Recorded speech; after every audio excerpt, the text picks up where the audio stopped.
Welcome back to the Takeout. Lawmakers appear to be no closer to bringing the government shutdown to an end now after a full week of shutdown situation. North Dakota Republican Senator Kevin Cramer joins me now from Capitol Hill. Senator, good to see you as always. Paint me a picture. How does this end and when does it end? Yeah, well, on the first question, it ends when Chuck Schumer, falls off the log. Like I always say, for Democrats, funding the government is like falling off a log. I'm surprised he's been able to hang on this long. And when it happens, you're right. I thought it would be short. I thought it'd be shorter than this. I still believe, Major, that it's hard to imagine that Democrats are going to allow our police officers and our military men and women to not get paid at the next opportunity. As you know, federal workers that aren't in the military get paid this weekend, and then next Wednesday is the deadline for our military. I just can't imagine that they're going to hold out beyond that. That said, they're pretty dug in. I mean, Chuck Schumer's more afraid of AOC than he is of the ramifications of a shutdown, I'm afraid. The president said yesterday afternoon at the Oval Office that there were negotiations going on and he was open to talking to Democrats about the Obamacare subsidies being extended. Are there talks going on? Is that a pressure valve that could be opened and end this?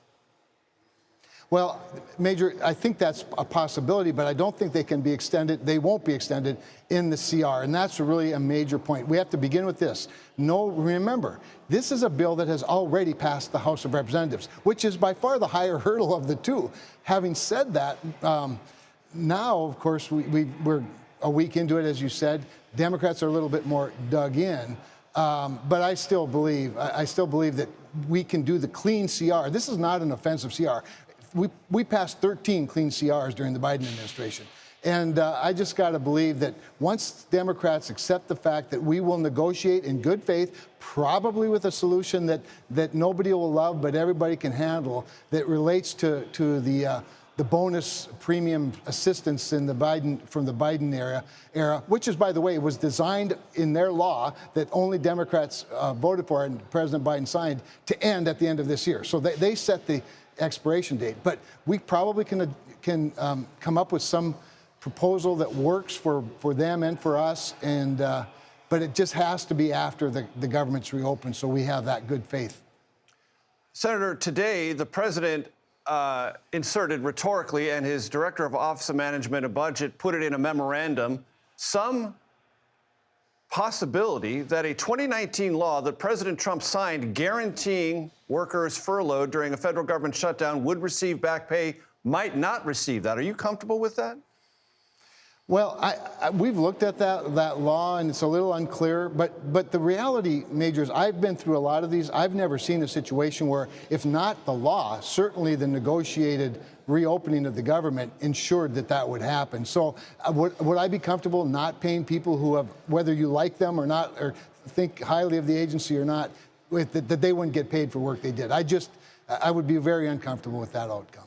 As a tactical matter, are you comfortable with the president's rhetoric today, calling Democrats as if they were on a kamikaze mission or acting like insurrectionists? Isn't that going to make them dig in even deeper? Well, there's certainly a lot of tension between the parties, but having said that, again, we are talking about a clean continuing resolution, something the Democrats have voted for dozens of times. It's the easy button for them. And let's face it, AOC is a marine wildlife trainer with a bucket full of fish, feeding a bunch of Democrats that are very uncomfortable with the situation they're in. So I just can't imagine that this is going to go to the point where people aren't getting paid. And you mentioned the military a moment ago. It has been raised on Capitol Hill that there might be a separate piece of legislation singularly focused on making sure members of the United States military are paid regardless of the duration of the shutdown. Do you see that happening? Well, it's possible, Major, and I would certainly be open to something like that. However, at the same time, if we take away all the leverage points for reopening the government, there's no incentive for Chuck Schumer to do the right thing, and we're just going to continue in a Schumer shutdown unless we get them to confess. And by the way, there are a lot of Democrats already. There are a lot of Democrats ready to vote for this. Just get them to do their jobs, and then we will negotiate in good faith. Mike Johnson has been crystal clear about that. I talked to Mike today. He has talked to Patty Murray, the ranking Democrat on the Senate Appropriations Committee. We've got an appropriations process that's actually working for the first time since I've been in Washington, quite honestly, where we've actually passed bills. We're already conferencing some of the appropriations bills with the House. All of the bills that have come out of the Senate Appropriations Committee have been overwhelmingly bipartisan. So we are in a good moment to do the right thing here, but we have to reopen the government and end this Schumer shutdown. Someone I know you know well, you might even like, Angus King. He's an independent. He caucuses with Democrats. Right. Yeah. He has said today that because of the attitude of the White House and this idea that it's going to shut down Democratic programs, he may reverse his support for the continuing resolution to open the government and stick closer to Chuck Schumer. Isn't that an indicator that things are moving the wrong direction? Not that all these Democrats are privately wanting to vote for this and reopen the government?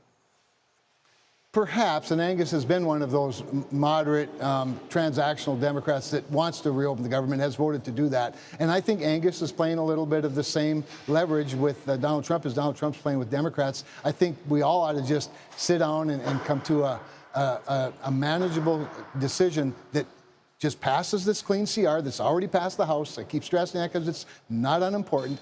And then we'll negotiate in good faith on the other issues. And I'm more than happy to give Democrats whatever assurances they need that we will negotiate that. But there has to be some give and take on our side as well as it relates to the fraud that's this program that they want to extend has been wrought with, some sort of a glide path over the course of years that brings it back down to pre-pandemic levels, and not cutting any of the Obamacare benefits, by the way, or the people that receive them. We just can't have these bonus, premium supports that are part of the pandemic, and they are called for the pandemic on purpose. Senator Kevin Cramer, North Dakota Republican. I appreciate the time, sir, as always. Thank you. Always my pleasure. Thanks, Major.